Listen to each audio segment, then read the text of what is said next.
Hello, everyone, and welcome to my 1 year in the making review of Primeval Series 2, Episode 6.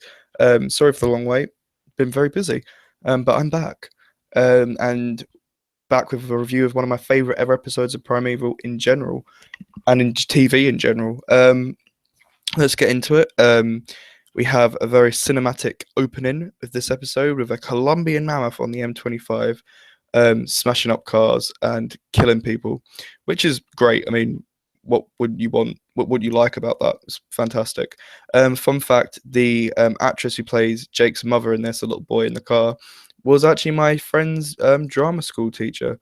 Yeah, she was the drama teacher at his school. It's pretty cool. Wish I had her. I could have quizzed her about filming the show. Because again, as I said, this is one of my favorite episodes. I remember watching this 9 years ago now. It's ridiculous to think it's been 9 years with my primeval friend, well, best friend, Finn Langford. Shout out to Finn. He's a great guy. Yeah, and this was just, it blew me away. It really cemented my love and affections for the show. Um, the scenes on the M25 are just great. I mean, what a great setting. Mammoth on the M25. It's like, it just writes itself, really. Um, Kind of foreshadows the series three kind of scale of things to come in series three. It's a lot more action packed, bigger sequences, bigger creatures, more stunts. So it's great. A really great finale, because I count this as part of the finale because it's a two-part finale. So this is like the beginning of the end of series two, as well as our team. But we'll get onto that in a sec. In a sec. Suck. Sorry. I remember going on the Primeval website and they used to release a picture of what creature would be in this week's episode. And I remember seeing a mammoth and just being absolutely over the moon, because mammoths are one of my favorite animals. I know they're extinct, but I love elephants and mammoths in general. So I was so happy to see this. And I'm so glad they actually used a different species of mammoth. Instead of just a traditional woolly mammoth, they used a Colombian mammoth, a hairless species. As Lester says at the beginning of the episode, he doesn't care if it's had a bikini wax. It's still a problem. It's in broad daylight. And it's the first time, really, we have an episode where the creature is kind of exposed to the public because it's on the M25. And we actually have reporters in this episode, which would, again, be another foreshadowment of series three.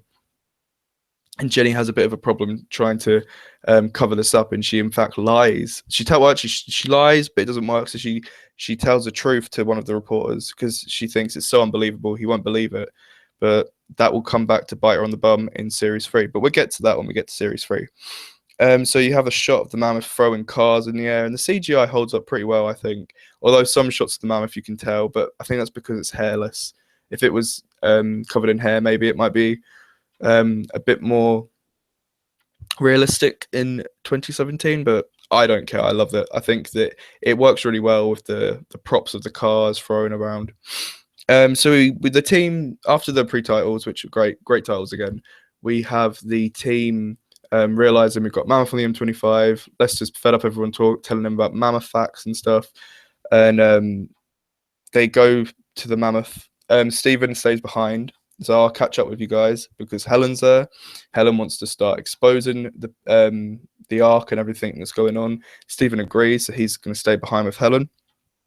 We have a really fun, I think it's like around 10-15 minutes on the M25, the Mammoth. Everyone gets out their cars apart from this woman because she's trapped, and a little boy Jake.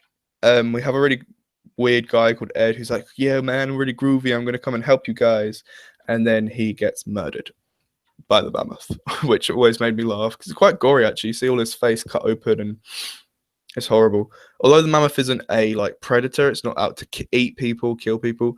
It's panicked, and as Abby says later on in the episode, it's a social species. So when it's on its own, it's isolated, it's panicking more. That's why it's lashing out, and all the noises and stuff, which is why the woman keeps beeping her horn, doesn't help out her situation. And we have some quite humorous scenes of like he's like, oh, put something on the announcement boards, I think it's called. Like it says like traffic oncoming 2 miles ahead or something, but he tells Connor to tell her to shut up, and Connor literally puts shut up.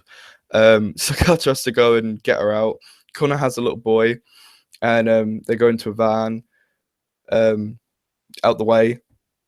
Cutter's getting crushed because he's trying to get the woman out, and the mammoth's crushing the car, which is great. Again, like great graphics, great effects of the car crushing. You really feel like they could die at any moment, which is great. The tension's really good. Abby goes off in a car to Wellington Zoo to get some elephant urine to try to persuade the mammoth back through the anomaly, which does work, but unfortunately they're a bit too late and the anomaly closes. They don't really know what to do with the mammoth. Luckily, they managed to put it into a lorry where Connor contains it, and then you don't really see the mammoth again until series 4. But the mammoth remains part of the team, part of the arc. So it's great that the mammoth does return. Maybe the only little gripe I have with this episode, it's like the tiniest little thing, is could a mammoth really fit in the back of a lorry? But it works. I mean, it works. Stephen then turns up once all the chaos is over, and Cutter, and he brings Helen with him as well, and Cutter's just pissed beyond belief, and he's just like, "You're fired."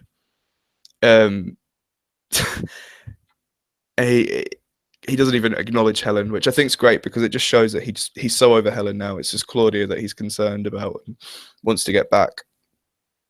So they go back to the Ark, and Abby's playing with the mammoth. Lester makes a few jokes about selling its tusks. Then Stephen comes over and she puts the mammoth away, and she's just like really cold. She gives Stephen the cold shoulder. She doesn't really want to any. I don't know if she feels betrayed or she's definitely on Cutter's side, but I think she still cares for Stephen, but she's kind of lost a lot of respect for him at this point. And I kind of like that because it shows some development from Abby's character. In series 1, she's trying to get with Stephen, but now she's kind of sinned through him. And I do like that. Like Stephen basically says like, what we're doing here is wrong. Like we should be telling people. And she says like, we've got a unique opportunity to see creatures from the long extinct past, and like look how we treat animals today. They're getting killed and murdered and going extinct all the time, so imagine what we do with animals we don't understand. And she basically says whatever Cutter says, I'm with him. And it's a really like, oof. She doesn't say much, but she doesn't need to. It's powerful. Cutter and Stephen tries to confront Cutter, and it's just like, let Cutter calm down, don't go and confront him, but he does, and he ends up saying something along the lines of, no wonder she turned to me. And Cutter's just punches Stephen in the face, and he deserves it. I'm really glad he did. And Connor and Abby kind of look on as Stephen just walks off, and I think even Stephen says, yeah, I deserved that. But Cutter's just so preoccupied with, he's got a million different things going on in his head right now. Claudia Brown disappearance, Helen, Stephen, the traitor, which at the beginning of the episode they do go over again, the whole traitor, like we need to find out who it is. Let Stephen's like, there's no change in his mind that it's definitely Lester, whereas Cutter's a bit more, we're not going to just say it's Lester, we've got to find out who it is for proper before we make allegations. So they set up a trap on the detector, which is again another really nice Connor Cutter moment, because Connor tries to bring up Stephen, so he's still our mate, isn't he? And Cutter's just like, don't even go there. And he's like, oh, tell Abby I've tried, because obviously Connor and Abby don't want the team to fall apart. So it's a nice character development moment. So they set up a bug on the anomaly detector to set up a fake anomaly, and then whoever is a traitor, obviously it's Leak, we know this at this point in the audience, will go there beforehand, because that's what they've been doing. So set it up in this church, and it's a really eerie scene. They're in the church, and they're singing all things bright and beautiful. It's a nice Connor Abby moment. And Cutter's just quite miserable sitting there with them. And they tell Cutter about Caroline stealing Rex, and he's just like, what kind of girlfriend steals your pet lizard when you dump her? And it's quite funny. He's like, just get her back.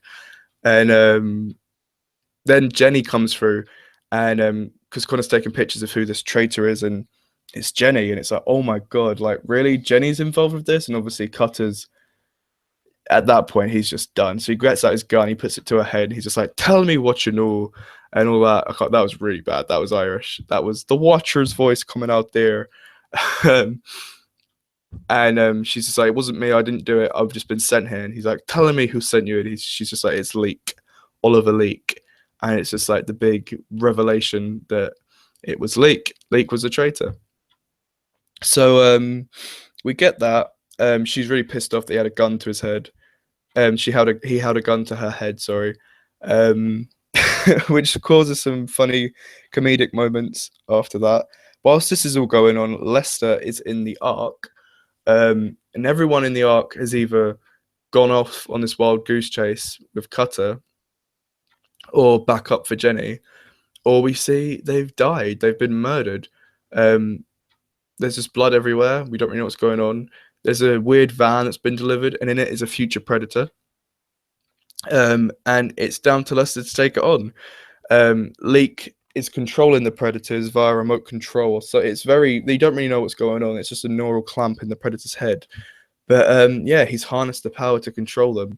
And from series 1, we know how dangerous and deadly they are. So Lester has to take it on himself, and it's great. Finally, Lester's put in the forefront of the action. We're actually seeing Lester, because before he's all talk, but we actually see he's more than just talk. He can talk the talk and walk the walk, and it's a great scene. I'm really glad they gave Lester this. He really needed it, because I remember watching this. I thought he was going to die, and when the mammoth saves him, it was just like, oh my god, that is great. That is a great moment. It's kind of harks back to series 1 finale with the Gorgonopsid and the future predator. This time, obviously, it's a mammoth and a future predator, and again, the past wins. This pisses Lester off because it's personal now. Leek wanted to kill him. Also, you get a really funny line where he's like, because Cutter's like, oh, just killing you, that's not enough. This isn't what it's about. And he's like, oh, great. So now, first you thought I was a traitor. Now I'm not that important. You know, one day you're really going to hurt my feelings. And it's like, although they don't like each other, they've got that mutual respect. And Lester's just like, oh, if you can't find a home for him, my kids have been pestering me for a pet. And it's just like, you can really imagine Lester with this mammoth. It's great. So Lester's gone off to find Leek because he's like, no, it's me, man on man. I'm going to find him. And Cutter's like, oh, whatever. So they're stuck there. Connor realizes he can track Caroline's phone on the detector. So they're going to do it. Jenny's like, oh, this is a legal use of government property. And Cutter's like, stay here then. So she comes with them. So Abby, Connor, Jenny, and Cutter go to the this area. It's like an abandoned factory, I guess, where Caroline's phone has been. Because in the episode, we also see Caroline meeting up with Leek to give him Rex, and she asks, why do you want these creatures? And he's like, if you really want to find out, come with me. So we're in this disgusting, kind of falling apart factory, and it keeps, like, you don't really know what's going on because the camera keeps changing shots between Lester going through this corridor to the main team going through a corridor, and vice versa. That Cutter and the team are actually where Leek is. Leek has set up a fake place for Lester to go, which pisses Lester off even more when he finds a little camera saying "too late," which is again a really funny comedic moment from Lester. His reaction to that, turning off the soldier's head cam, and Leek's just like, you know, out of all the people to walk through the door, I'm glad it was you. And it's like, oh, Leek's so creepy.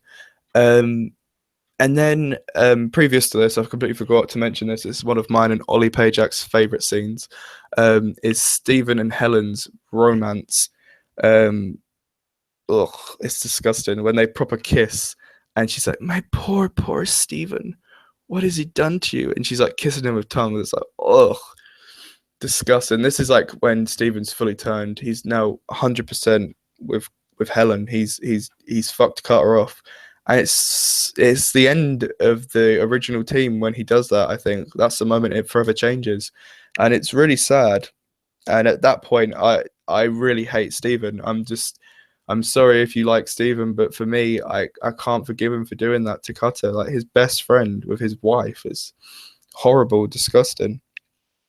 But we leave the episode off on a cliffhanger, and boy is it a big cliffhanger. They wake up in the menagerie. The creature prison, where we find out Leek has been capturing creatures from different time periods throughout all the different adventures we've previously had from both series 1 and series 2. And Helen's there, and you get a really eerie shot of it's all red, and she's just like, Nick, and he's just like, oh, tell me you're not involved, and she just smiles, and it's just like, Helen is a real bitch. It's like you thought she was bad in series one, like series two, she goes further, but then in series three, she really pushes the boat out. But we'll get to that when we get to that. But yeah, this is a brilliant finale, brilliant cliffhanger. I originally thought when this transmitted in 2008 that this was it, and we'd have to wait till series three to resolve it. So I was so glad when we got a next time trailer. Oh my god, this episode. Probably my favorite episode of all time. This and the next episode. I just love it so much. 10 out of 10. Definitely 10 out of 10. If I could give it more than that, I would. I truly would. Oh, there's just so much going on. Another thing I completely forgot to mention is there's a bomb in the arc after Lester's been attacked by the Predator and he wins. Under the car there's a bomb and they're trying to hack into Leek's data bank, his personal profiles, and yeah, there's a bomb which they managed to disable, which is really funny because like, everyone get out, there's a bomb, everyone out. And then Connor's about to run out, he's like, not you. He's like, oh. Again, great tension. This episode's full of tension because you have the tension of Helen and Steven, the mammoth, the bomb, the predator, the creature prison. So much going on. And you've got a whole episode. This episode's really just tension for the next episode, building it up. And so yeah. One of my favorite all-time episodes of Primeval, if not favorite pieces of TV. It's written by Paul Cornell, which is important to add, because he also writes Doctor Who. He did Human Nature, Family of Blood, and Father's Day. So yeah, very talented writer. This episode, like I said, 10 out of 10. Not really much more I can say about it, although I'll probably come off this live stream and regret not saying a few things, but that's what life is all about. It's been a whole year, can you believe it? A whole year, and I still haven't improved on my YouTube reviewing skills. Oh well. See you next time for another fantastic episode of Primeval Series 2. Ta-ta!